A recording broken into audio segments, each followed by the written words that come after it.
Hello, friends. If I-95 is any part of your life, if you drive it daily, if you pass through it a few times a year, or if you are planning a summer road trip that takes you anywhere near the eastern seaboard, you need to hear everything I am about to say before you get behind the wheel again. Not tomorrow. Not after your next trip. Right now. Before you go anywhere. And if you never drive I-95 at all, I am asking you to stay with me anyway, because what is unfolding on that highway in 2026 is not a local story. It is not a Delaware story or a Pennsylvania story. It is a national story that is going to land in your driveway, in your mailbox, and eventually on your insurance bill. Regardless of which state you live in, regardless of which roads you drive, and regardless of whether you have ever seen a single mile marker on the eastern coast of this country. What is being tested and deployed on I-95 right now is the blueprint for traffic enforcement across every major highway in America. The technology is already spreading. The laws are already being written. And the first time most drivers find out that the rules changed is when a notice arrives with a fine attached and no officer involved and no chance to explain yourself on the side of the road.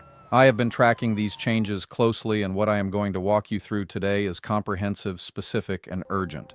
5 major enforcement shifts that are active right now, not coming soon, not under consideration, but live and generating fines and citations today. Before we get into it, subscribe to this channel right now and turn on the notification bell. Traffic enforcement in 2026 is evolving faster than most drivers have any idea, and this channel is where you stay ahead of it. Hit subscribe, turn on the bell, and let's get into everything you need to know. Let me start with why I-95 specifically, because understanding the highway helps you understand why what happens there matters to every single driver in this country. I-95 is not just a road, it is the circulatory system of the entire eastern United States. It runs 1,926 miles from the Canadian border in the state of Maine all the way down to Miami, Florida, threading through 15 states and the District of Columbia every single day. An estimated 300,000 vehicles travel some portion of that highway. It passes through some of the most densely populated metropolitan areas in the world: Boston, New York, Philadelphia, Baltimore, Washington, D.C., Richmond, and Miami. And it connects them all in a continuous corridor of traffic that never fully stops, not at midnight, not on holidays, not during snowstorms, not ever. That volume is exactly why I-95 has also become one of the most dangerous highways in the country. Over the most recent 5-year federal reporting window, more than 1,100 people lost their lives on this road. That is not a statistic to scroll past. That is more than 220 fatalities per year on a single highway, and the number has not been going down. Speed is the leading contributing factor in the majority of those deaths. Distracted driving is a close second, and for years, enforcement on a highway this long and this busy has been an almost impossible task for state patrol agencies that simply do not have enough officers to cover every mile. That is the problem that technology was brought in to solve, and in 2026, the solution has arrived in a form that is fundamentally different from anything most drivers have experienced before. It does not involve a police cruiser parked on the shoulder. It does not involve flashing lights in your rearview mirror. It does not give you a moment to pull over, explain your situation, or talk your way to a warning. It involves cameras, license plate readers, computer systems, and a notice that shows up at the address registered to your vehicle, sometimes before you have even finished the trip that triggered it. What gets tested and refined on I-95 gets deployed everywhere else. That is the pattern. That is how this works. And right now, I-95 is the most active testing ground for automated enforcement in the United States, which means every driver in America needs to understand exactly what is happening there, because the version coming to your state may already be further along than you realize. The first and most immediately consequential change involves what happened on I-95 in Delaware on May 23, 2026. That date matters. That is the date the warning period ended and the real fines began. Here is the background. Delaware's Department of Transportation installed a speed enforcement camera in the Churchman's Marsh work zone on northbound Route 95 near Wilmington. This is an active bridge rehabilitation project that is not expected to wrap up until sometime in mid-2027. When the camera went live, there was a grace period of 21 days during which drivers who were recorded speeding received warnings but not financial penalties. That grace period ran its course, and ended on May 23rd. As of that date, the camera is issuing live civil violations, no warning, no grace, no second chance. The threshold is not what most drivers would consider extreme. Any driver traveling 11 miles per hour or more above the posted work zone speed limit of 55 miles per hour is automatically issued a citation. That means if you are doing 66 in that zone, which, if you have ever driven that stretch, you know is an extremely common speed, you are receiving a violation. The fine structure compounds quickly. There is a base penalty of $20, then an additional $1 for every mile per hour over the limit, and then court fees are added on top of that. A driver caught at 66 miles per hour is looking at a total citation of $118 or more by the time everything is calculated. A driver at 75 miles per hour is looking at considerably more. And a driver who is genuinely moving at highway cruise speed with no awareness that the work zone limit dropped to 55 is going to experience a very unpleasant surprise when the notice arrives. Now, here is what the first 72 hours of live enforcement revealed, and I want you to really sit with these numbers because they tell a story about driving behavior that is genuinely alarming. In just the first 3 days that the camera was operational and issuing real fines, more than 10,000 vehicles were recorded traveling 11 or more miles per hour over the limit. Not during a free warning period. After the warning period had already ended. 10,000 vehicles in 3 days, in a single work zone, on a single stretch of northbound highway. Within that group, 39 vehicles exceeded 100 miles per hour, in a 55 mile per hour work zone, with workers potentially present. And the single fastest vehicle recorded in those first 72 hours was traveling at 139 miles per hour in a construction zone posted at 55. These are not rare outliers that skew the data. These are the driving patterns that have become normalized on this corridor because until recently the chance of being caught was relatively low. A state trooper can only be in one place at one time. A camera is in its place every moment of every day and every night without exception. The detail that catches a lot of drivers completely off guard when they first encounter automated camera enforcement is this. These are civil penalties, not criminal traffic violations. There is no police officer involved at any point in the process, no traffic stop, no interaction, no roadside conversation. The camera records your license plate. A human reviewer confirms the violation. The notice goes to the registered owner of the vehicle, not necessarily to the driver, but to whoever's name is on the registration. That distinction matters because it means you can receive a citation for a vehicle you own, even if you were not the one driving it at the time. It means rental companies, fleet operators, and anyone who loans their car to another person carries potential liability for how that vehicle is driven by others. The other thing many drivers initially see as good news turns out to be more complicated than it appears. In Delaware, these camera citations are civil violations and do not add points to your driver's license. Sounds favorable, right? But the flip side is that you also have fewer formal procedural protections to contest them than you would have in a traditional traffic court proceeding. The process is streamlined specifically to process high volumes efficiently, which is good for the state's revenue and enforcement goals, and meaningfully less good for a driver who believes a citation was issued in error. To understand where this is heading, look at what happened at a previous camera installation at another I-95 location in Delaware near the Route 896 interchange.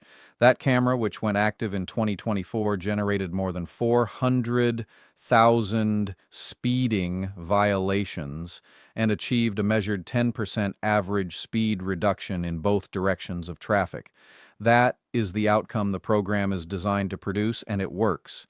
The Churchman's Marsh camera is the expansion of a program with a demonstrated track record, and similar expansions are either already underway or in active planning phases in Pennsylvania, Maryland, Illinois, Indiana, Michigan, and a growing list of additional states. If you are waiting for this to come to your area, the realistic answer is that it may be closer than you think. The second major enforcement change that is hitting drivers right now went live on one of the most traveled and most densely populated stretches of highway in the entire I-95 corridor, and a significant number of drivers still do not know it happened. Pennsylvania's Paul Miller Act took effect on June 5th, 2026.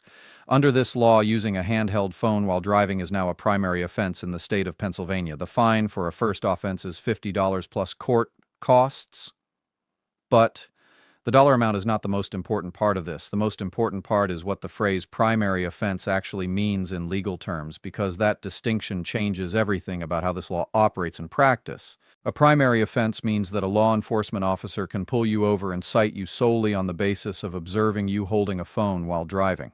No other violation needs to be present. They do not need to observe you swerving. They do not need to see you run a red light or roll a stop sign. The act of holding the phone is itself sufficient legal justification for the stop, the citation, and all of the consequences that follow from it. And critically, the law applies even when your vehicle is stationary, so stopped in traffic, sitting at a red light, idling in a construction zone backup. If you are behind the wheel of a running vehicle and you are holding your phone, you are committing a primary violation under Pennsylvania law. Think about the driving behavior that most people engage in at red lights. A long light comes up, the car stops, and the phone comes out. Check a message, look at directions, glance at a notification. That behavior in Pennsylvania is now a primary ticketable offense as of June 5th of this year. And Pennsylvania is not a small, easily avoidable state on the I-95 corridor. Philadelphia, which sits directly on the highway, is the sixth largest city in the United States. Millions of drivers pass through Pennsylvania on I-95 every single month. Pennsylvania's new law brings it into alignment with 27 other states that already have primary enforcement of handheld device bans. If you drive the full I-95 corridor from Maine to Florida, you are passing through states including New York, New Jersey, Connecticut, Delaware, Maryland, Virginia, North Carolina, South Carolina, and Florida, the overwhelming majority of which have primary enforcement on the books. The financial consequences compound quickly as you move across state lines. A first handheld offense in New York carries a $200 fine and 5 points on your license. In New Jersey, the first offense runs from $200 to $400, depending on circumstances. 5 points in New York triggers an insurance surcharge from the DMV on top of whatever rate adjustment your insurer applies. And those surcharges are not short-term.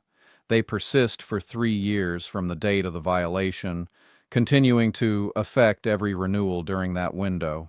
The third change is one that the data consistently shows is catching more drivers than almost anything else on the highway, and it involves a rule that most drivers genuinely believe they already understand and comply with. Every state in the country has a version of the move over law. Most drivers know the basic concept. When you see emergency lights on the shoulder, you move to the adjacent lane or you slow down if a lane change is not safely possible. That understanding is accurate as far as it goes.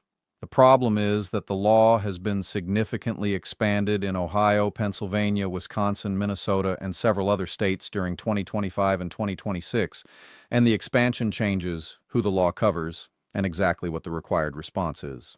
The most significant expansion is the coverage of any vehicle displaying hazard lights on the shoulder, not just police cars, fire trucks, and ambulances, a broken-down car with its hazard lights blinking, a delivery van that pulled over to check a package, a tow truck that has not yet activated its full emergency lighting array, a family that pulled over on the shoulder after a tire blew out.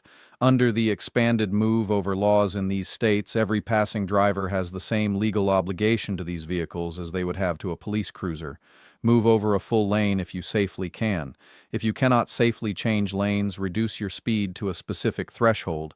And here is where most drivers get it wrong, because they think slowing down at all is sufficient. It is not. The legal standard is specific and it is more demanding than most drivers assume. In most states, if a lane change is not possible, you are required to reduce your speed to 20 miles per hour below the posted speed limit. On a 65-mile-per-hour highway, that means dropping to 45. On a 70-mile-per-hour highway, it means dropping to 50. A driver who sees hazard lights ahead, taps the brakes, reduces from 70 to 65, and continues past is not in legal compliance. A driver who slows meaningfully but only gets down to 55 in a zone requiring 50 is not in legal compliance. The margin for imprecision is not generous, and the fines for a first offense in most I-95 corridor states run from $150 to $500. In states where a move over violation results in injury to a person or damage to a vehicle on the shoulder, mandatory license suspension applies. The fourth change is the newest and in some ways the most strategically significant because it eliminates the one tactic that experienced drivers have relied on for decades when navigating speed enforcement. Multiple jurisdictions along the I-95 corridor are now deploying what is called average speed enforcement, also referred to as point-to-point enforcement. The system works differently from any camera setup most American drivers have encountered before. Instead of a single camera at a fixed point that captures your speed at the moment you pass it, average speed enforcement involves cameras at the entry and exit points of a designated highway segment. Your license plate is recorded when you enter the zone with a precise timestamp. Your license plate is recorded again when you exit the zone with another precise timestamp. The system calculates the distance between the 2 points, divides it by the time elapsed, and arrives at your average speed for the entire segment. If that average exceeds the posted limit, a citation is generated automatically. The strategic implication of this is significant. Slowing down when you see a camera does nothing because there is no camera in the middle of the zone to slow down for. The only cameras that matter are the ones at the start and the end, and by the time you see the exit camera, you've already established your average for the entire distance. The slow down and speed back up pattern that drivers have used to navigate fixed cameras for generations has no effect on this system whatsoever. You cannot game a camera, you cannot identify, and you cannot beat an average by slowing down after the average has already been calculated. Virginia is operating variable speed limit enforcement on I-95 segments as part of a broader transition toward this model. Similar systems are in active or pilot operation in New York, New Jersey, and Maryland. The fifth piece of this picture is the one that ultimately hits hardest because it is not about what happens at the roadside or in the mail. It is about what happens to your financial life for years after a single enforcement encounter. A single automated speed camera citation can increase your car insurance premium by 15 to 30% depending on your insurer and your state's regulations around how camera violations are reported and rated. And in most states, that rate increase does not disappear after one renewal. It persists for 3 years from the date of the violation. Now consider a scenario that is not extreme or unlikely. A driver receives one camera citation for speeding in a Delaware work zone. The same driver, on the same trip, or a subsequent one, is cited under Pennsylvania's new handheld phone law. And on a separate occasion, that driver passes a shoulder vehicle with hazard lights without making the legally required lane change or speed reduction. 3 violations.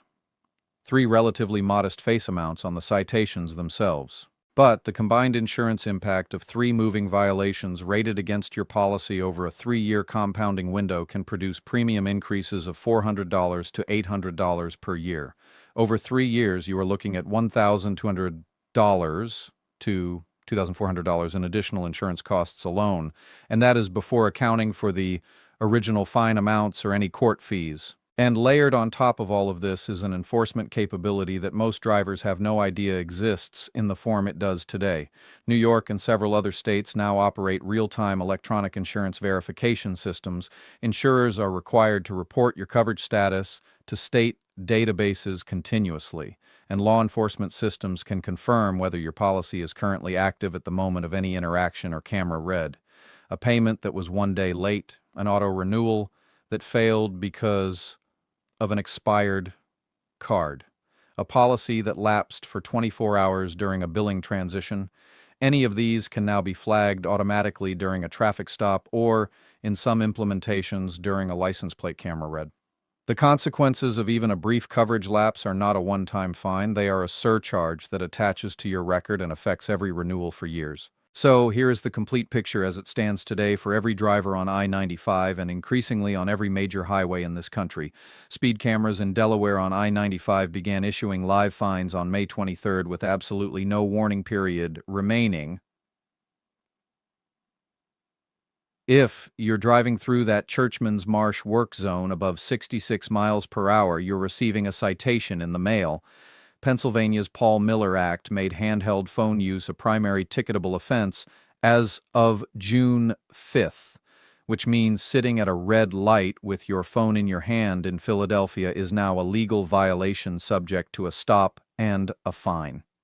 Move over laws in a growing list of states have been expanded to cover any vehicle with hazard lights and require specific measured speed reductions, not just a general slowing down, and the financial and license consequences for failure are serious. Average speed enforcement is eliminating the slowdown at the camera strategy by calculating your speed across entire highway segments rather than at single fixed points. And every citation you receive in 2026 carries a 3-year insurance tail that multiplies the real total cost far beyond the number printed on the face of the notice. The enforcement system that is being built and deployed on American highways right now does not require a traffic stop. It does not give you a moment to explain. It does not distinguish between an experienced driver who made a momentary lapse and someone who drives recklessly every day. It records, identifies, calculates, and sends. Sometimes the notice arrives before you've even finished unpacking from the trip that generated it. Share this video with everyone you know who drives I-95, who is planning a summer road trip, or who simply drives on any major American highway, which is to say, share it with basically everyone you know. Subscribe to this channel if you have not yet. Turn on the notification bell and stay with us because this landscape is continuing to evolve and we are going to keep you ahead of every change as it happens. I will see you in the next one.